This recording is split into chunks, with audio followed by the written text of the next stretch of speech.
Здравейте, казвам се Силвия Гордеева и съм учредител на Фондация Живот с сколиоза. Днес ще поговорим за предизвикателствата в ТЕЛК.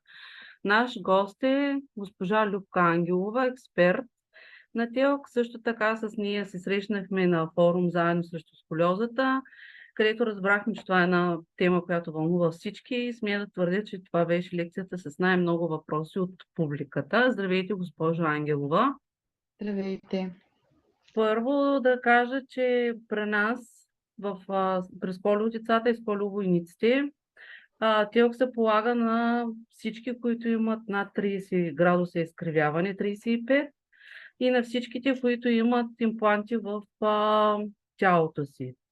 Също така при новата наредба от 31 януари 2023 година вече ТЕЛК е пожизнен. Аз тук имам един въпрос, защото когато има продължаващо заболяване, защо не дават пожизнен ТЕЛК? Защото се следи динамиката на заболяването. Което е продължаващото Да, заболяване. да. За това не дават пожизнен тел. Когато е само един и си отговаря на точките от 35 до 70 градуса, е 50%, над 70 с повече функционални ограничения дават 75, но когато има примерно диабет, висококръвно или някакво друго заболяване, което се следи и има динамика, смисъл може да има подобрение, влошаване, тогава не дават пожизнен. Пожизнен Или ТЕЛК. правят друго нещо, значи карат пациентите, и това се е случвало, да се откажат от другите заболявания, защото те съответно носят повече проценти. Значи, когато е основното заболяване носи 50%, примерно 10% има за хипертония, зависи от диабета, там има още 30%. Правилото е сбора от допълнителните заболявания.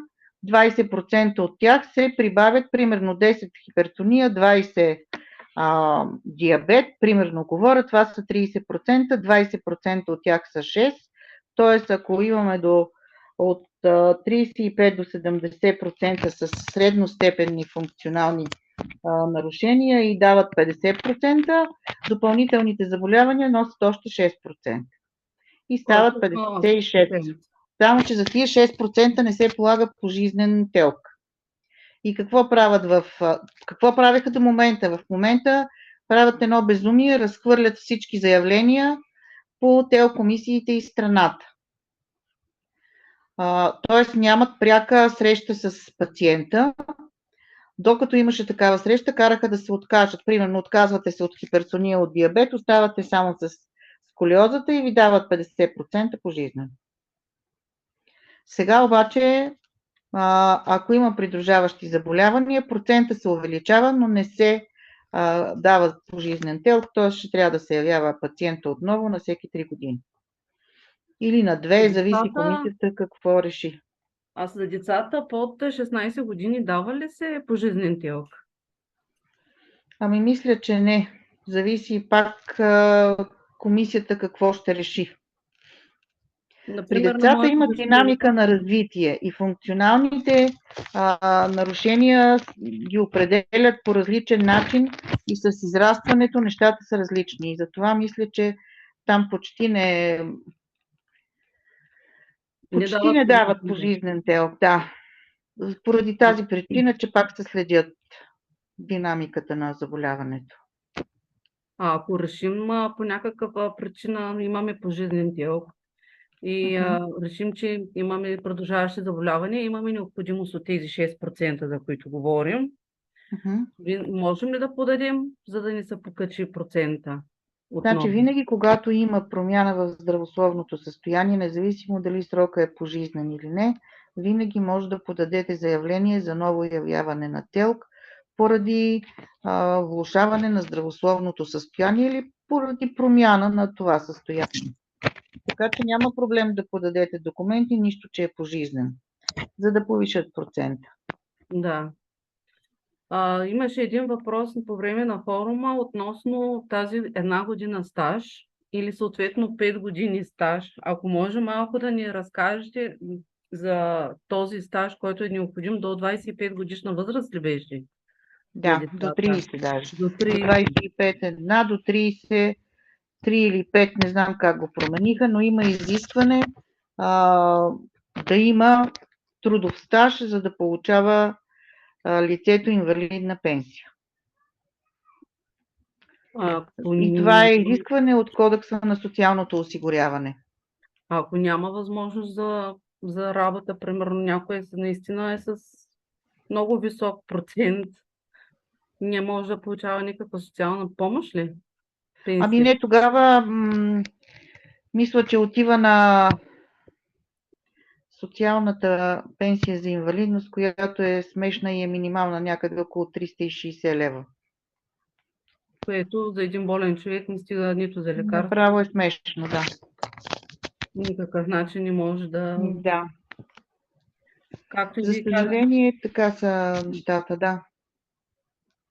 Относно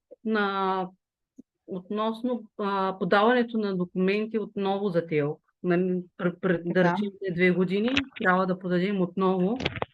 Тогава какъв набор от документи са ни необходими? При първото подаване отиваме при джипито, показваме всичките си документи, нали така? И той прави етап на епикриза, нали? Да. Оттам нататък как се случва, какво е необходимо за подаване, за първо подаване и за второ, да речем, ако не ни е пожизнен ТЕЛК? И в двата случая получавате писмо, в което пише какво да приготвите и да сканирате. Значи, предполагам, а и така в момента се действа, когато получите писмото със съответните документи, отивате в регионалната картотека, там ги сканират и понеже върви в момента по електронен път, всяко заявление, примерно подавате в София, изпращат го в ТЕЛК Русе. Подавате във Варна, изпращат го да се гледа в Пловдив. Това не е съвсем, как да кажа, не е окей, защото според мен различно е, когато пациента и лекаря се срещнат, лекаря може да прецени, че нещата може да са и по-зле от това, което пише в документите и да преценят като комисия какво да правят. Но пък се пресича първо унижението и второ корупцията. Може би това е надделяло, за да се гледат по електронен път. Но при всички случаи, при всяко подаване на заявление за минаване на ТЕЛК, първо, второ, заради промяна в здравословното състояние, ще получите писмо, в което пише точно какви изследвания искат. Въпреки, че е само по документи, да, пак искат изследвания, етапни епикризи, които трябва да се сканират и да се приложат в досието. На мен лично ми прави впечатление, че в комисиите, които са, малко според моето виждане, пак казвам, не мога да твърдя, че е вярно, липсата на специалисти и всъщност на хората, които са запознати с дадено заболяване, както и сколиозата. Според мен, ние виждаме, че в малките населени места, дори аз съм от град Русе и се оказва, че ние дори тук нямаме ортопед, който да следи качествено състоянието. И в цяла България имаме много малко такива специалисти. Доколко тези комисии, специалистите са окей? Това си е проблем отдавна, в смисъл, то няма и как в една комисия да има специалисти по всички болести. Всички болести, точно така. Така. Затова се придържат общо взето към наредбата и какво е написано в нея. И затова, когато подадете заявление за ТЕЛК, те ще искат етап на епикриза или консултация с ортопед. Който ортопед да им напише какво е състоянието, какво е положението, може ли да се реагира, не може ли, в какви проценти влизате, за да могат те да си свършат работата по наредбата. Така че няма как да има специалисти по всички заболявания, но затова пък искат консултация с съответния специалист по вашето заболяване, за да преценят според наредбата как да реагират.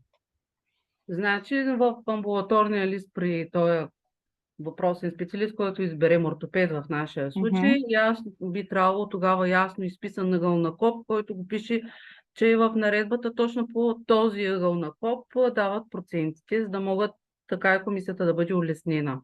Точно така. Това е правилното да се направи, нали така? Да. Добре. А някакъв друг съвет бихте ли могли да ни дадете в вашия опит? Какви проблеми най-често се срещат? Сега, при първоначалното явяване е ясно, подавате заявление за ТЕЛК, получавате писмо какви изследвания искат. Сега вече ги връщате в регионалната картотека да ги сканират. Значи електронните сканираните ги слагат в електронното досие, хартиените ги слагат в хартиеното досие. И вече по разпределение минавате на ТЕЛК.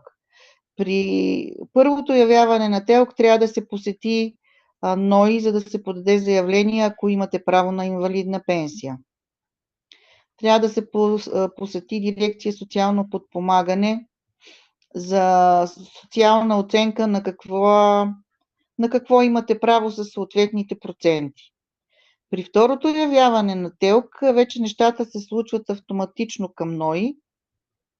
Там нямате ходене и разкарване, обаче при социалните всяка социална оценка важи толкова, колкото е срока на решението на ТЕЛК. Изтече ли решението на ТЕЛК, изтича социалната оценка, прекратяват се плащанията към пациента. Със всеки следващ път към НОИ си върви автоматично, само към социалните имаме ангажимент и грижа, за да се погрижим за правата си. Това е най-грубо и най-общо казано за пациентите. Вече ако има конкретни въпроси, бих могла да отговоря. Не е нещо толкова трудно или критично. Получавате писмо, в което точно и ясно пише от какви консултации, етапни епикризи и изследвания има нужда комисията, за да прецени какъв процент да даде на Вие човека. като казахте за социалната пенсия към НОИ, тя всъщност от колко години започва, защото нашия ТИЛК, например, на моята дъщеря, никой издадохме, тя беше на 10 години. И ни казаха, че няма право на такава пенсия, само към социалните подаваме. И оттам ни заплаща обезщетението. Всъщност на колко години трябва да стане детето, за да започне да... Сега го разделиха с новата наредба до 16 и над 16 и промениха нещата. Не съм я изгледала още подробно, но те всяка година си общо взето променят и правят нововъведения. Така че мисля, че в момента границата е 16. Да, над 16 години и под 16 Да, до 16 от социалните и може би над 16 вече от другата социална пенсия, но това е границата, която в момента са сложили. Да, добре. И аз мисля на някакъв съвет да дадете още някаква насока към хората, ако има въпроси. Сега, тук да отворя една скоба е важно. Примерно, ако сте минали на ТЕЛК и взимате пенсия и примерно решението на ТЕЛК ви е до 1 август. Ако чакате края на юли да подадете документи и да се явите, всъщност преди пращаха писмо сега нещата се размиха малко. Сега от районните здравни инспекции изпращат писмо до пациента, но с 2-3 месеца по-рано. Примерно, ако от 1 август ви изтича, юли, юни, даже през май изпращат писмо 3 месеца по-рано да се задейства пациента, просто защото ако чакате 1 август, докато минете на ТЕЛК, защото се чака, оставате 3 месеца без пенсия. И сега това го направиха с такава цел, че 3 месеца по-рано подавате документи, за да излезе решението по-рано и за да не ви се спира пенсията. Така че моят съвет е всеки, който му изтича ТЕЛК-а, да не чака до последния ден, до последната дата, а дори да не е получил писмо от РЗИ, да се разходи до регионалната картотека и да видят какво се случва. Сега малко тия 3 месеца са ми съмнителни, в смисъл така, намаляват, значи то е редно до 1 август, т.е. и юли човека да получи пенсия и със следващото минаване на ТЕЛК да мине от август. Но ако се забави ТЕЛК и се мине през септември, пенсията не се губи.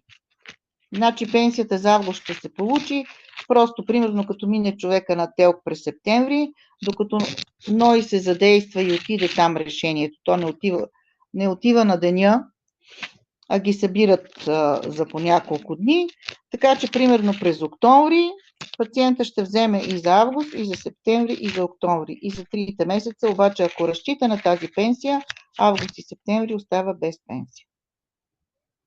Така че поне 2 месеца преди да изтече ТЕЛК-а, моя съвет е да се разтърсите, ангажирате, да питате в регионалната картотека кога, какво, що, определили са ви дата, кога да минавате, за да не оставате без пари, на които разчитате. В този ред на мисли се сетих за още един въпрос да ви питам за правата на хората с ТЕЛК, които са обаче работещи.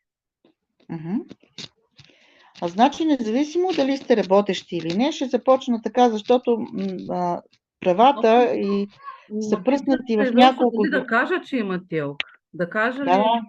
Ми задават малко е...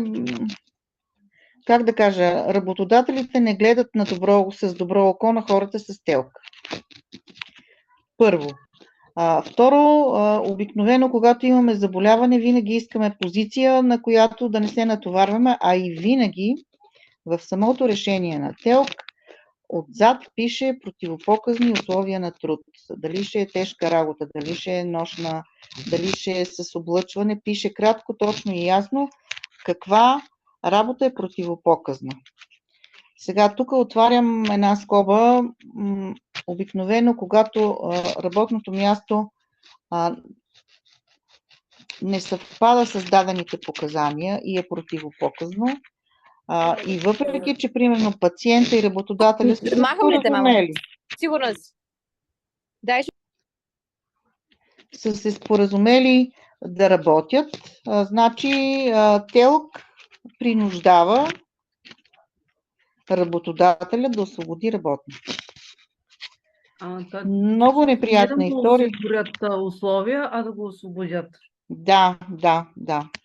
Защото ако работодателя не може да осигури условия, той прави всичко възможно да се отърве от такива хора като нас, защото една малка скоба отварям, макар сколиозата да не е включена в списъка от 87 или 5 ще се излъжа, но има списък с заболявания, които ако ги има даден пациент, работник, служител, значи преди работодателя да го освободи, трябва да иска мнение и разрешение от инспекцията по труда. А сколиозата е в този списък, така ли? Сколиозата не е в този списък, но въпреки всичко човек може да потърси помощ в инспекцията по труда и да каже, ето аз работя, но сега човек е решил да ме махне и така. В опита ми 15 години обаче тръгне ли да се, как да кажа, пациента да принуждава работодателя и да се търси правата, имайте в предвид, че работодателя търси всякакъв друг начин или ако щете и психически тормоз почва и принуждава пациента сам да се махне, защото трябва да си спести всичките нерви, лоши преживявания. Да си причиниш тези неща и нерви просто. Да, човек решава да си ги спести, че не си струва да ги изживява при положение, че има заболяване. В интерес на истината най-доброто е на 4 очи с работодателя да се споразумеят пациент и работодател какво се случва и как ще се работи. А лошото е, че ако работодателят освободи, и сега вече в електронната система всичко е вързано, няма как да не разбере работодателя, просто защото при издаването на решението, щом сте работещ, ТЕЛК изисква производствена характеристика, която се издава от счетоводител или ТРЗ в предприятието, в което работите. Тоест, няма как да скриете от работодателя, че имате ТЕЛК. тогава е по-добре да бъдеш откровен на интервюто и да го Да, кажеш, да, колкото да чакаш да, да дойде прещоводителя и така или иначе те ще разберат още при подписването на договора, при така е, изготвянето му. така е. Добре, относно пак работещите нещо друго, освен Така, сега да продължим тук уточнихме работното място и какво се прави. Сега, работещите имат увеличена отпуска с ТЕЛК, значи 20 дни по Кодекса на труда е нормалната отпуска. Всички, които имат 50 и над 50% намалена работоспособност, имат право на 26 дни по Кодекса на труда. Въпреки че човек е работещ и си взима заплата, има право на пенсия от НОИ, която си получава, има право. Всички права се полагат независимо дали пациента е работещ или не. Тоест това няма, не е, как да кажа, не е опция, не е водещо, за да отиде човек и да си потърси социалната закрила. Пак имаме право на доплащане, финансова помощ от социално подпомагане, винетка, намален данък на кола, намален данък на жилище и въобще всички всичките неща се социални случват. придобивки, можем да ги наречем. Да, всички социални придобивки се ползват независимо дали човека работи или не. Така че Единственият много основен проблем си остава това, за което говорихме преди малко. Работодателя да знае, да е съгласен и да приема пациента, да не създава проблем за това, че има ТЕЛК. може би пък в тази посока може да кажем, че пациентите с сколиоза са благоприятни за работодателите, защото няма ли закон, в който процент от работниците трябва да бъдат с ТЕЛК? Има. То не е закон, по-скоро е препоръка и когато има такъв процент от хора с ТЕЛК, получават разни придобивки работодателите и възможности, но не всеки се възползва и назначава работници с ТЕЛК. Да. Ами ако има въпроси, сега е момента да се зададат. Има ли въпроси? Ако не, да благодарим на госпожа Любка Ангелова. Някакви последни думи да се сещате вие да кажете, госпожо Ангелова? Последните ми думи са: търсете си правата, макар че е трудно и системата прави всичко възможно, за да ни откаже. И това го има. Значи търсете си правата, търсете си всички социални придобивки, които ви се полагат. И ако имате въпроси, оставила съм телефона при госпожа Гордеева. Звънете смело всеки работен ден между 9 и 17.